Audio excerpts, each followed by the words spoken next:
Well, good afternoon and welcome to this Startup Spotlight.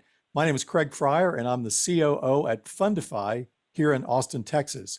And Fundify is a funding portal and we help companies, startups and growth companies raise equity capital through the regulation crowdfunding. Today's Startup Spotlight, we're going to give you a closer look at a company called NODABL Networks. And NODABL's on a mission to disrupt the broadband industry across America. They've got an incredible team. It consists of telecom industry veterans who have some of the most impressive credentials we've come across in this sector. In fact, their CEO holds 19 patents in telecommunications and is widely credited for driving miniaturization in the mobile phone to its current form. So joining me today also is my colleague, Amy Thompson, who is the Director of Marcom and PR at Fundify. Welcome, Amy. Thanks, Craig. I'm so glad to be here. And from NODABL, we're joined by Arun Tungari, who is the CEO. Hello. Stephen Wilson, their Secretary and Treasurer. Oh. Also joining us is Mark Metallier, the Director of Marketing. Hi. And Tom Zarowski, their CTO. Hello. So thanks for joining us, guys. Let's dive right in. So Arun, let me start with you. Tell us a bit about NODABL Networks, what you do, and about the problem you're aiming to solve in the industry with your technology. Sure, Craig. As you know, cellular networks as of today are primarily the domain of major nationwide network operators such as AT&T, Verizon, T-Mobile. There are a few regional cellular operators, and then there are some large mining companies and utilities which own cellular networks. NODABL is looking to change that landscape and make cellular networks accessible to small and large enterprises and small and large cities alike. This disruption of the marketplace is being enabled because of some changes which the FCC has implemented in how it regulates spectrum and how it licenses spectrum, and also some of the changes, technology changes which have occurred, which allow for cloud hosting of services. So NODABL, as a company, we are a system integrator and a managed service provider of private LTE and 5G networks. We offer our customers turnkey services from network design and planning to network installation and startup, to post-startup network monitoring and support. Our customers, our enterprise customers are looking for such networks in order to be able to leverage the power of data to optimize their operations. Our city and local government customers are also looking to do the same. They have extensive operations and they're looking to optimize those operations and leverage the power of data. But they have another role they need to fulfill, and that is to try to address the digital divide in their communities. So this is what is creating a market pull for our kinds of solutions. So we offer our customers a network as a service, and this allows them to enjoy the benefits of network ownership without the hassle of managing a very complex cellular network. Network as a service, that's super fascinating. And so let me ask you, Arun, as I've come across and talked to literally thousands of startups, I've seen a ton of good ideas. And what I found is success often comes down to the team that you built and how well that team executes on that idea, and that they do so better than anyone else. So tell me about the team you've built there at NODABL. Yeah, so we have been very lucky to have to be able to pull together a team of veterans. I myself have 25 years in telecom, 20 years of which were in Motorola. Steve, who is here on this call, is actually a pioneer in fiber optics. He has been involved with fiber optics in the late 80s, early 90s, laying fiber for companies like Ericsson and MCI. Then Tom, who's on the call and is a CTO, brings to us 20 years of network experience from AT&T. And Mark has almost 30 years of deep experience in marketing. So as a team, as a Notable Networks team, we have the foresight that kind of derived from about 75 years of experience in wireless, in fiber, as well as in cellular networks. Now, when people talk about teams, you think about teams as internal to the company, that is a team internal to Notable. So while we have an internally strong team, I think what's more important is that we have built an ecosystem of external partners who are really part of our team and is really what's going to differentiate a Notable from some of our competitors. For example, on the technology side, we have partnered with Nokia, we have partnered with Motorola Solutions, and we have partnered with the third company, Celona.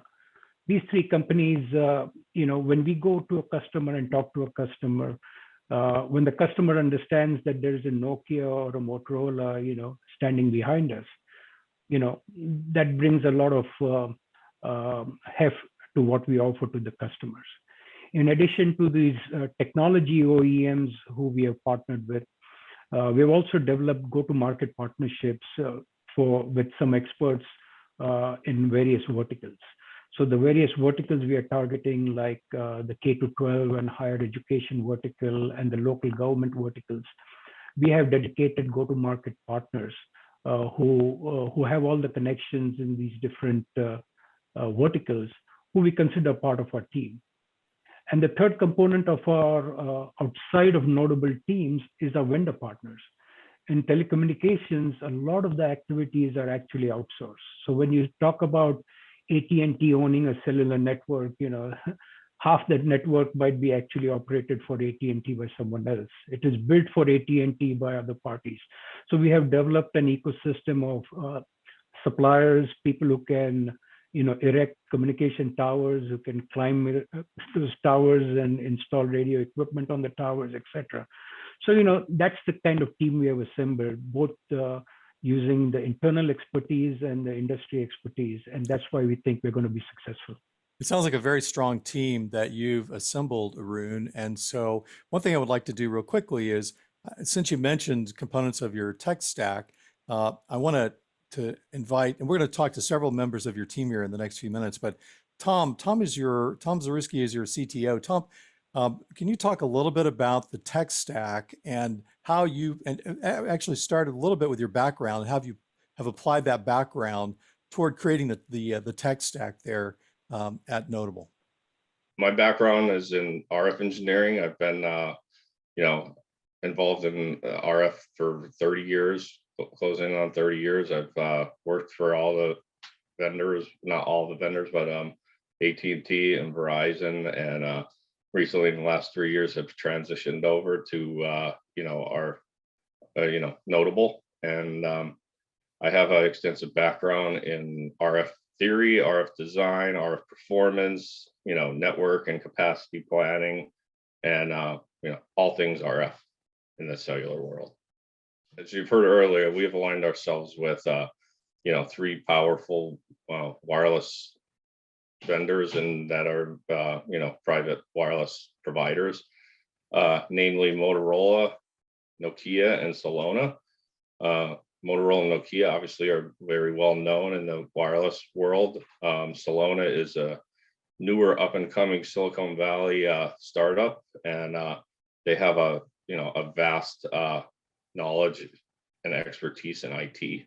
The biggest benefit for Notable and Notable's customers are that we get to use their technology stack that these companies have had in place and have years of research and product development as a starting point for our offering to these customers. While there are differences in the company partition, in the network partitions, whether they have stuff in the cloud or on-prem, the background, the way the network operates is the same. And it's the overall solution is based on 3GPP standards for LTE, cellular LTE, and 5G. So you all have been able to align yourselves with some of the most powerful players in the industry with your OEM partnerships. How were you able to form those relationships? Why would they partner with a startup? I think Arun led up to some of that with his background and 20 years that he had in with Motorola Wireless, and myself personally coming from the carrier side of the house. I've established lots of relationships with OEM vendors, and you name it, from tower companies to installers to field technicians, and we were able to leverage a lot of those relationships between Arun and myself for 20 plus years of contacts to kind of reform some of those relationships in the private LTE world. The value add that NODABL brings to the table is, customization of these networks, being able to meet the customer's needs in-house by doing all the RF modeling and network design, for outdoor and indoor network planning, because without a seamless network, the network is basically useless to the customer. Can offer them a comprehensive suite of add-on services like push-to-talk, group communication, video surveillance, inventory management, integration, and and we could also integrate existing customers' IT networks and ERP systems into the new private LTE networks. So as you can see, we can really be a true turnkey provider for customers, and complement the technologies we leverage from our OEM vendors and partners. You guys mentioned broadband as a service. Can one of you talk a little bit more about what that looks like for your customer, what the benefit is for your approach to that, and why you chose that versus the more traditional approach of the customer buying the entire network? Yes, so perhaps I can touch upon that. A network as a service is actually an extension in the telecom world of what is actually happening elsewhere in IT technology. I mean, if you look at hyperscalers such as Google, Motorola, Microsoft, and Amazon, they're essentially doing the same thing. They're taking content and putting it in the data centers and offering them services to the end users. For example, storage or software as a service, or a platform as a service, or some application as a service. In the telecom space, a cellular network comprises of two main components. One is what we call the radio access network. This is the network which is deployed onto a customer's premises and consists of radios, antennas, and networking equipment such as firewalls and gateways and the like. But there's a second important component to a cellular network, and that's all the backend services. This is where the heavy lifting of a cellular network occurs and where all the cost actually resides. And in a network as a service world, what we do is we take this backend services and put it in the cloud, and sits in the cloud and is hosted in the cloud. It can be shared among large numbers of customers. So what happens is that a customer is not paying for dedicated backend services on-prem or on the premises of the customer, whereas they're subscribing to the backend services which are hosted in the cloud. This makes cellular networks, and private cellular networks in particular, affordable to large and small enterprises. And that is really the difference which we bring to the table, and which allows us to compete with large behemoths such as AT&T and Verizon and T-Mobile. Arun, I wanted to ask another question about your background. You obviously know the space so well. I've read that you hold 19 patents. Tell me a little bit about your background with inventing and securing patents. Yes, so yes, I do. I am the inventor, I should say, on 19 US patents and some additional foreign patents. But one thing you have to know about patents is that most of the time, the inventors do not own the patents. And that's because in the tech industry, and I'm sure in the pharmaceutical industry and all other industries too, when you sign up for the job, you actually, right on day one, you assign all intellectual property, to the company. So all my patents, though I have 19 patents, I don't own any of them. But interestingly enough, with my particular set of 19 patents, they are now distributed between 3 companies because, companies change, companies evolve. Some of my patents are actually today owned by Google. And that's because Google purchased the mobility division of Motorola, and they largely purchased it for the patent strength. Along with the purchase of the business, they got 35,000 patents, which Motorola had at that time. Another couple of my patents, in fact, a couple of my early patents, my first and second patent, actually are now with a German company called Isola.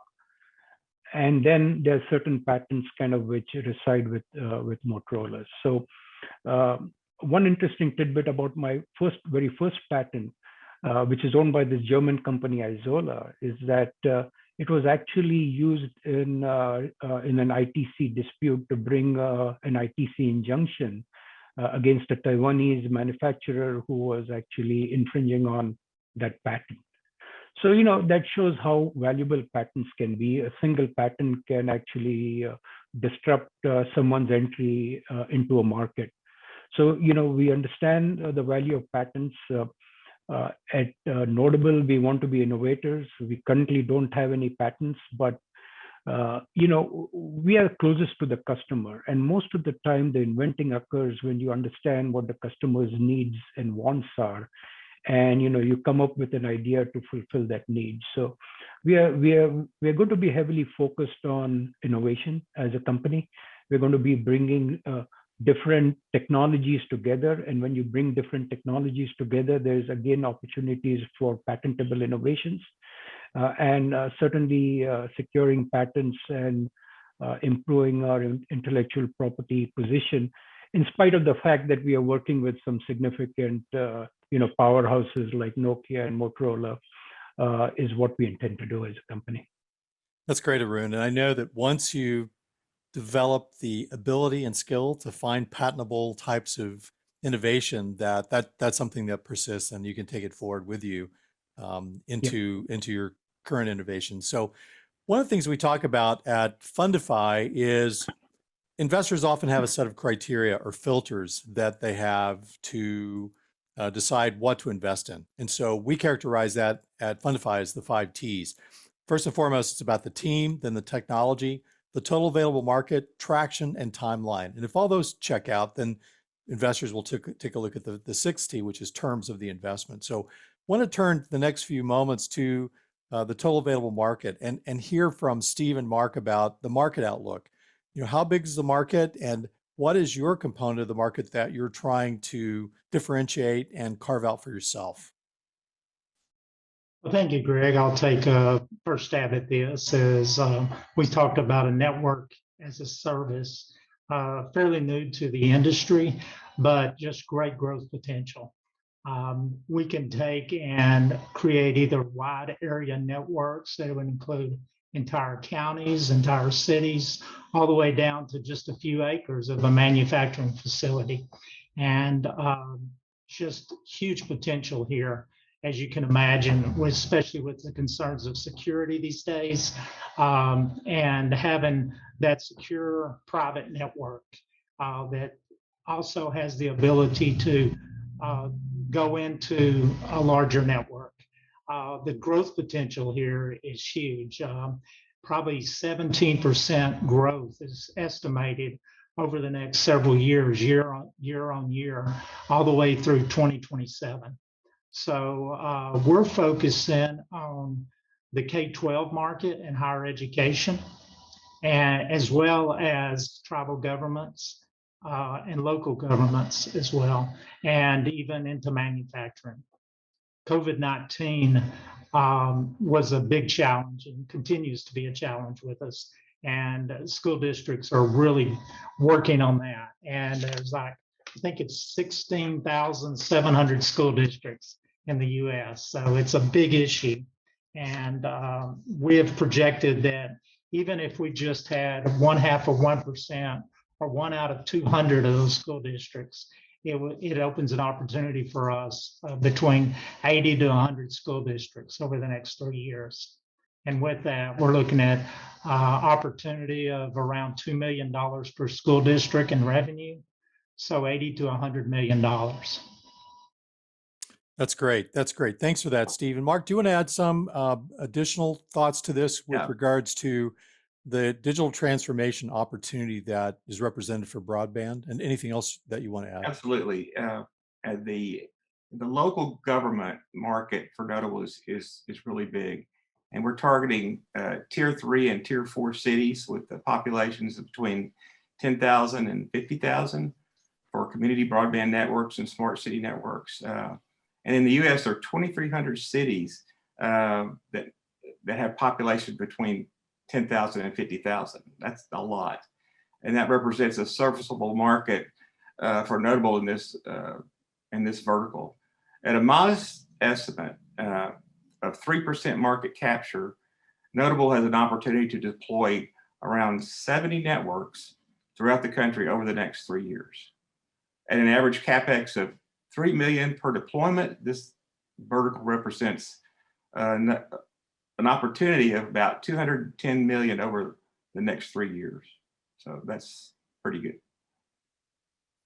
That's great. Thanks for that. And Arun, can you talk a little bit about the customer segments? We've heard a little bit from Mark and from Steve about this, but anything else to add to specifically highlight the inequality that exists in broadband access in rural and underserved suburban communities across the nation?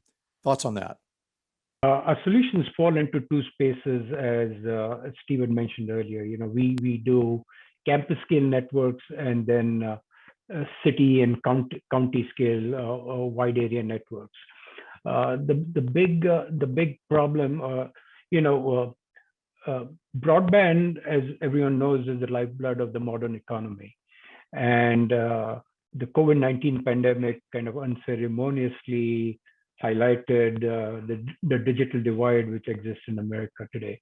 And it's not just a divide between rural America and urban America. There are pockets in urban America and suburban Americas, which don't have good broadband access. I mean, just where we are just outside of Dallas, and the Dallas-Fort Worth area being a significant metropolitan area, you'd expect good broadband connectivity throughout the Dallas and its suburbs, and that's really not the case. There are many areas just outside of Dallas which have very poor broadband connectivity. So we are actually talking to a lot of cities, smaller cities, as Mark mentioned, with populations between 10,000 and 50,000. And that's because, our focus is on tier 3 and 4 cities, because we know the big players like the AT&Ts and the Verizons of the world are going to go after the tier 1, tier 2 markets. And they have, generally speaking, neglected the tier 3, tier 4 markets. And those are the markets we are really looking to address with our solution. Tell me a little bit about traction with customers. I know you all have customer segments you're targeting. What are you seeing in terms of orders or interest so far? Steve, you wanted to take that? Sure, Amy. We have been working throughout 2021 on working with several cities, counties, Native American tribal governments, and manufacturing enterprise companies. And as you can imagine, when you're talking to those level of people, there's boards that have to approve, city councils, things such as that, tribal governments and things. But we're very excited about the traction we have. We have several proposals being considered right now. It looks like we're in the lead on several of those. And we see traction where in the first quarter of 2022, we expect several contracts to come through. Well, I love that you all are looking at some of these markets that are underserved. So many of us just take for granted that broadband's everywhere, and yet there are just these huge segments of our country that don't have it. So good to know that they have some a good option. That really weaves into what we're all about, Amy, which is to level the playing field for investors and democratizing that, providing access for all investors, retail as well as accredited, to invest in companies like Notable. So, well, as we move down the traction, also what I want to talk about briefly is competition, because as I've said often to companies, there's lots of ideas that tend to align based on the need and the technology available and that synchronization, and it's about execution. So Arun, you're one of the team. Talk a little bit about the differentiation of, against your direct competition. There's lots of potential near delta competition, as I call it, but what about direct competition? You have to name them specifically, but what is it that makes you different, and how are you going to win a segment in the market? Yeah, so there are two or three classes of competitors, for us in this private cellular network space. Obviously, the significant interest in this space has not gone unnoticed by the AT&Ts and the Verizons of the world. AT&T has not made any significant commitment towards private networks, but Verizon has certainly announced that they will be offering private network solutions. So that is one competitor of ours. But the advantage we have over an AT&T or a Verizon is that their solutions do not scale very well. They don't scale down very well. They are great at scaling up, but they're not good at scaling down. Whereas and they will not go to a customer and offer a completely customized solution. They'll say, yeah, we'll give you a private network, but you'll have to live with this, that, and the other. Whereas we go to a customer and we say, we build this network for you from the ground up. We come in, we try to understand your needs, and then we design the network to your particular specifications. So that's the difference. That's the advantage we have versus a large competitor such as an AT&T or a Verizon. Then we have some incumbent technologies, right? You have microwave technologies, which are used for this fixed wireless access last mile solution. And then we have Wi-Fi technologies. Just by going to a customer with a cellular technology, we actually have certain advantages over a microwave solution and over a Wi-Fi solution, because Wi-Fi solution is not as secure as a cellular solution. Wi-Fi is not as mobile as a cellular solution. So from a technology point of view, we have certain advantages when we are up against competitors offering different, other technologies. And the third set of competitors are other channel partners of the likes of Motorola, Ericsson, Nokia, and others, who are going to the market offering customers private cellular networks, again, similar to what we offer. And the big advantages for us there is that we have some first mover advantage. We spotted this opportunity very early, and we are addressing it very aggressively. And as I spoke to you earlier, we have created this ecosystem where we of partners where we are really not going to a customer as Notable alone, but we are bringing our entire ecosystem to play. And I don't think some of our other customers or some of our other direct customers are quite there as yet. Terrific. Thanks very much. And so as we wrap up our time today, let me ask, is there a website that you guys have that talks about your company and what's going on there? Yeah, so we do have a website, www.nodabl.com. It's NODABL.com. We have a lot of information on that website. Well, again, I want to thank you for joining us today, Arun, Steve, Mark, and Tom, and thanks for sharing your thoughts, your vision, and so much about this network as a service solution that you guys are producing at NODABL Networks. And from Austin, Texas, and the folks at Fundify, we say thank you very much.